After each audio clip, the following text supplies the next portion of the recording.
안녕하세요 여러분, 칸찬일과 영화 깜보의 칸찬일입니다. 본명은 전찬일입니다. 근데 제가 내세울 수 있는 게 세계 최고의 칸 영화제를 22번 다녀온 것밖에 없기 때문에, 또 서울에 본 개봉에 맞춰서 제가 출연 중인 그 매부쇼 시네마 지오 코너에서 갑자기 전시인 게 부끄러워졌습니다. 그래서 그냥 칸찬일로 하기로 했고요. 좀 첫 방송이라 제가 좀 길어졌는데, 그럼 오늘 어떤 영화를 먼저 소개하겠느냐, 그거 말씀드려야 되겠죠? 어제 24일 개봉한 울산의 별이라는 영화입니다. 우선 저랑 함께 공동으로 진행할 두 분의 진행자 소개하겠습니다. 이민혜 씨와 김상혁 씨입니다. 자, 인사하시죠. 안녕하세요. 반갑습니다. 자, 자기소개 간단하게 해주시죠. 이제 칸 선생님에 비해서 같이 함께 칸 상혁이 되고 싶은 김상혁입니다. 반갑습니다. 네, 저도 칸씨가 되고 싶지만 아직 키읔자를 쓰지도 못하는 정도라서 열심히 배워서 따라가도록 하겠습니다. 안녕하세요. 저는 이민혜입니다.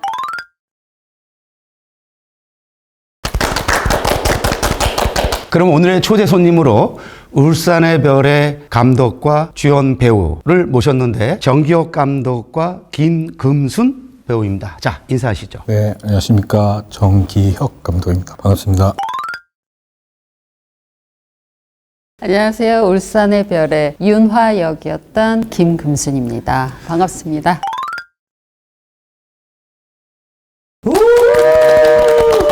정기혁 감독은 이 영화로 장편 데뷔를 하는 감독이니까 아시는 분이 거의 없을 거고요. 김금순 배우는 잠에서 본 것 같은데? 브로커에서 잠깐 본 것 같은데? 바로 그분입니다.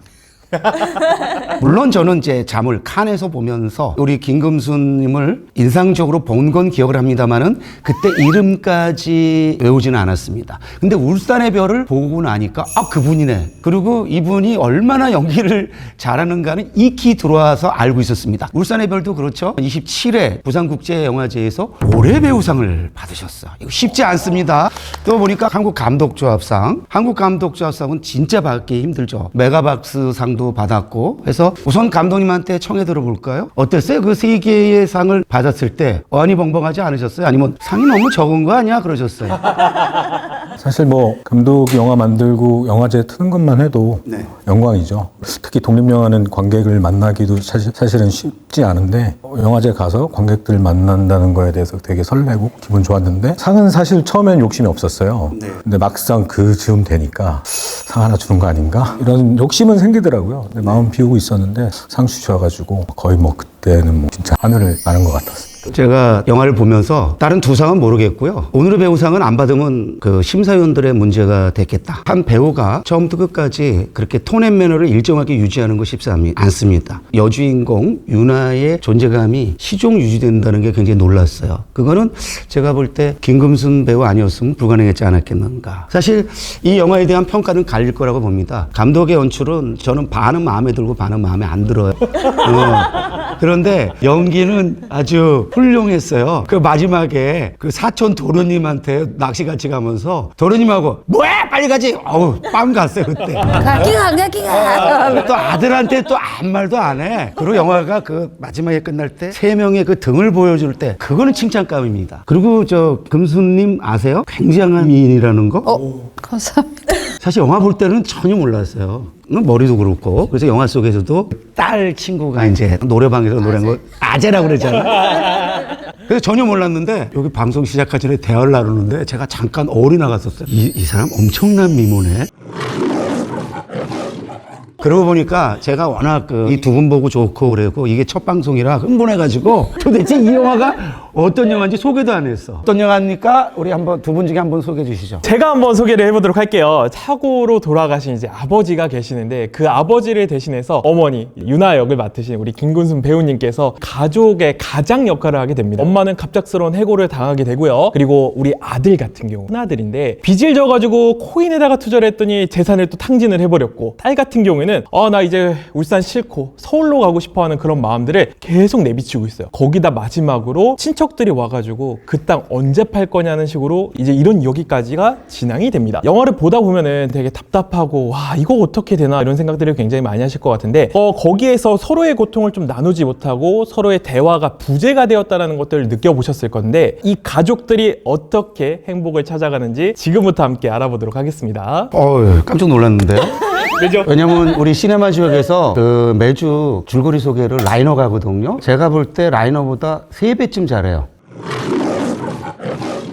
인물의 연기나 캐릭터로 그 아버지의 부재를 그렇게 드러낸다는 거 굉장히 훌륭한 연출이에요. 그리고 해영화에 지금 막 초청이 세대하고 있죠?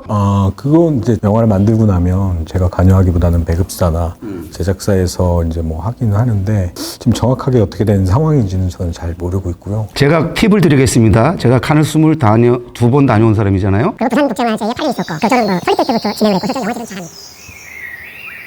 사실 이 영화는 이제 세대별로 반응이 좀 다를 거예요. 요즘에 MZ세대가 어떤 반응을 보이느냐가 무엇보다 중요합니다. 어땠어요, 두 분? 살다 보면은 내 고통이 가장 고통스럽다라고 생각이 드는 부분이 있어서 사실 누군가에게 이렇게 기대고 얘기를 하는 게 쉽지가 않잖아요. 점점 단절화가 되어가면서. 근데 이 영화가 3대가 다 각각의 겪고 있는 것들이 너무 잘 보여가지고 주변에 보면은 한 방을 노리는 친구들도 있고 항상 꿈을 가지고 나도 서울 가서 살 거야 라는 여자 주인공 그 딸처럼 저도 그런 마음으로 서울에 와서 희망을 품고 왔던 그 캐릭터를 보면서도 그런 꿈을 가지고 살아가는 젊은이들도 많잖아요. 그러고 보니 울산 출신이라고 그랬죠? 네, 맞아요. 얼핏 들어보니까 미스 울산 출신?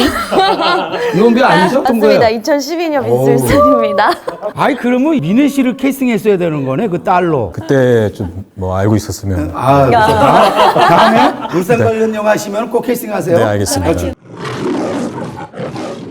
이제 거기에 이제 할아버지 할머니들이 나오는 그 세대에 보면은 좀 행동이 다르시잖아요. 그러니까 말로 할 때는 언제나 올바르게 살아야 된다. 너는 이렇게 나가서 하면 안 된다라고 하지만 결국에는 내 자식이 먼저고 약간 그런 것들이 각 세대들이 특징들이 굉장히 잘 보여가지고 좀 더 집중해서 볼 수 있었고 그리고 제가 기억에 남았던 건 마지막에 그 유나라는 캐릭터가 울잖아요. 대왕 오징어를 보면서 울 때 센 캐릭터만 보였거든요. 그러니까 센 척 하려는. 근데 마지막에 그 대왕 오징어 앞에서 처음으로 울 때 펑펑 우는 모습에 근데 왜 운다고 느꼈어요? 가장이 아니고 여자로서 스스로가 이제 짐을 조금 내려놓고 자기가 이제 세대를 이렇게 물려주면서 자기도 스스로가 뭔가 변화가 있지 않았을까라는 생각에 저랑은 해석이 달랐는데 아주 흥미롭네요. 저는 그 윤아가 그 대왕 오징어를 보면서 동일시했을 거라고 봐요.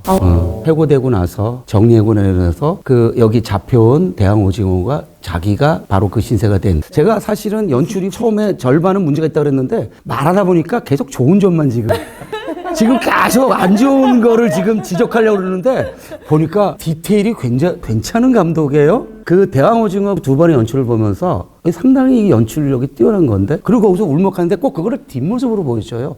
그 뒷모습을 정말 촬영을 잘하는 연출이에요. 다음 영화가 지금 벌써 기대가 돼요. 생각보다 이 영화가 연출력이 섬세해요. 우리 상혁 씨 한번. 저는 제 개인적으로 느꼈던 제 감상평에 대해서 조금 말씀을 드리면 초반에는 조금 루즈하다고 좀 봤어요. 좀 늘어지는 듯한 느낌이 있었던 것 같아요. 제가 원래 이렇게 좀 재수없게 끼어드는데 루즈가 아니고 루스라고 해야 됩니다. 루즈는 동사형이고 형용사형 때 루스하다. 이런 생각을 조금 처음에 했던 것 같아요. 근데 이제 그게 조금씩 진행이 되면서 아들의 이야기도 나오고 딸의 이야기도 나오는 거잖아요. 저는 영화를 전체적으로 다 봤을 때 친구가 얘기해 주는 것 같았어요. 마치 친구가 나 집안 사정이 이렇고 이랬었고 이래서 너무 힘들었고 근데 이렇게 됐어 라고 하는 것들을 이야기를 해주는 것 같더라고요. 그리고 진짜 친구의 삶을 잠깐 내가 들여다본 듯한 느낌을 좀 갖고 있어서 되게 끝나고 나서는 여운이 좀 남더라고요. 그래서 내가 이 친구한테 어떻게 얘기를 해줘야 될까 이런 고민도 좀 했던 것 같아요. 네. 하다 보니까 영화에 워낙 깊은 감동을 받아서 진행자들이 많이 떠들었는데 이제 초대 손님들한테 마이크를 옮겨서 어떻습니까? 이제 단독 주연으로 첫 영화인 셈이잖아요. 그래서 감회가 좀 새로울 것 같아요. 그리고 연기하면서도 이게 쉽지 않은 캐릭터였습니다. 어땠습니까? 그 연기하면서 어려웠던 점이라든지. 제가 매체 연기를 한 지 이제 한 13년 네. 정도 되고요. 독립 영화부터 해서 뭐 아주 단역, 이미지 단역 뭐 이렇게 쭉 해오다가 이제 개봉 시사회 며칠 전에 이제 언론 시사회 하는데 정말 아끼는 분이 이렇게 그동안 너무 고생했다. 이제 개봉을 하는 영화가 있네. 축하해 주는 그 카톡을 딱 봤는데 그걸 이제 차 안에서 받았는데 너무 울컥하는 거예요. 눈물이 나올 것 같고 그 전까지는 이제 오늘 언론 시사회 때 이제 질문 답지가 오잖아요. 저 이거 보면서 이거 어떻게 하지 이러고 있었는데 그 문자 하나 딱 보고 눈물이 울컥하면서 이윤화를 만났을 때부터 생각이 쭉 나는 거예요. 그 감독님하고 시나리오 받기 전 4년 전에 만나서 그 전에 다른 버전의 시나리오를 받고 또 4년 후에 시나리오를 받아서 감독님하고 얘기하면서 선배님 이 영화는 그때 막 정말 선배님 연기상 받을 영화예요. 이렇게 하시면서 접근하셨죠. 근데 어느 인터뷰 보니까 처음에는 뭐 별로 그렇게 내키지 않으셨다고. 그때 와이프 역이었어요. 주인공의 와이프 역. 네. 그래서 제가 주인공인지 몰랐어요. 그때는. 늘 뭐 이제 부인 역, 뭐 이렇게 아줌마 역, 이렇게 막 하잖아요. 그래서 별로 그렇게 신경 쓰지 않고 있었죠. 근데 다른 시나리오를 이제 새롭게. 그래서 부산영화제 초청된 거예요? 그리고 머리 깎았을 때. 저 그때 다른 드라마랑 같이 하고 있었는데 머리 깎는 게 되게 어려웠어요. 네, 저는 이제 배우로서 한번 이미지 변신을 너무 하고 싶고 그리고 시나리오도 너무 좋고 감독님하고도 계속 그동안 뭐 너무 자주는 아니지만 늘 연락을 해왔었고 그래서 머리 깎는 거 너무 해보고 싶다. 막상 제가 깎을 때 감독님 뒤에 앉아 있었는데 우는 거야. 뒤에서 훌쩍훌쩍 자기가 울었어. 누나 미안해요. 그래서 진짜 그 순간들 그리고 이제 윤하를 만나고 저희 첫 리딩 할 때 많은 배우들 만나서 이제 지방에 있는 또 배우분들을 되게 섭외를 많이 하셨어요. 그게 너무 또 멋있었고 처음 조선서 갔을 때 정말 그 쇠의 기운이 강하잖아요. 선배님 요만 들어오면 기가 빨려요. 이렇게 막 얘기했던 정말 추운 날 아까 대왕 오징어 씬에서도 우는데 막 눈물이 안으로 들어가는 거예요. 바람이 너무 부니까. 그래서 그런 것들 스태프들 너무 고생 많았던 것들 그게 이제 쫙 떠올랐죠. 그래서 올해 배우상 받았을 때 그 앞에 앉아가지고 이게 꿈인가 생신가 그리고 뭐 이렇게 얘기하는데도 그 적어서 내거든요. 수상 소감. 근데 그대로 안 했다고 밑에서 매니저 친구가 아니라고 막 이렇게 다르게 얘기 나오고 지금 생각해도 그 순간은 제 삶에서 다시 오지 않을 순간이잖아요. 그러니까 너무 기쁘고 지금 이 자리도 너무 반갑습니다. 너무 기쁩니다. 사실 마지막에 그 모습에서 화장한 모습이 이렇게 아름다운 영화? 그 전까지 그냥 그러니까 아들도 이 내가 자꾸 칭찬을 하게 되는데 비판해야 되는데 아들이 말문이 막혀가지고 우리 엄마 웬일이래? 그걸 기가 막힌 연출을 해요. 그런데 짙게 안 하고 살짝 했잖아. 얼마나 아름다운지. 아마 세상에서 가장 아름다운 화장이라고 해도 될 만큼 엄마들도 이렇게 꾸미면 아름다울 수 있다는 것. 그런 디테일이 굉장히 뛰어나요. 자, 감독한테 청해 듣겠습니다. 직접 대본도 쓰셨잖아요. 뭐 하루 만에 시나리오를 썼다고 읽었는데 천재예요? 그렇지 않고요. 보이기에는 영 존재처럼 보이는데 네, 맞습니다. 이거 하루 만에 시나리오 쓴 거면 천재예요. 근데 저는 뭐 그렇게 생각합니다. 시나리오를 하루 만에 쓴다는 건 그것에 관해서 전혀 생각하고 있지 않다가 갑자기 그런 담론을 꺼내 들고 갑자기 하루 만에 쓸 수 있는 게 아니라 평소에 어떤 생활하면서 느꼈던 것들 그런 것들이 어떤 계기로 인해서 응축돼서 융합돼서 나온다고 생각하거든요. 다른 데서도 이렇게 얘기한 적은 있었는데 이런 것들을 계속 생각하고 남성, 여성 이런 거 다 생각하고 있었죠. 사실 이전에도. 근데 마침 이제 추석 때 아버지 고향인 울산에 가서 사촌 형제들이랑 얘기를 하다가 그 나이 될 때까지 그 사촌 형제들이랑 이 성인으로서의 대화를 한 번도 해본 적이 없는 거예요. 생활인으로서의 대화를 되게 나이가 들어서 처음으로 그러니까 막내다 보니까 그들한테는 항상 저는 그냥 막내였고 어린 사람 같았는데 어느 날 와서 보니까 이 친구가 나이가 든 친구고 그래서 그런 대화를 하게 됐고 느껴진 게 있어서 서울에 올라오는 길에 차 안에서 이렇게 생각이 좀 정리가 됐었고 그래서 오자마자 이거 지금 바로 써야겠다 이렇게 생각이 들어서 시나리오를 바로 쓰게 된 거예요. 이 영화의 강점 중에 하나가 뭐냐면요. 대사가 굉장히 구체적이고 실생활하고 밀접하게 연관됐다는 거예요. 많은 영화들이요. 실생활의 연장 같은 영화지만 대사는 겉도는 게 맞는데 이 영화는 그냥 실생활의 연장의 대화들이 굉장히 뛰어나요. 친형제로 설정되는 게 훨씬 더 영화적으로 더 와닿을 수도 있는데도 불구하고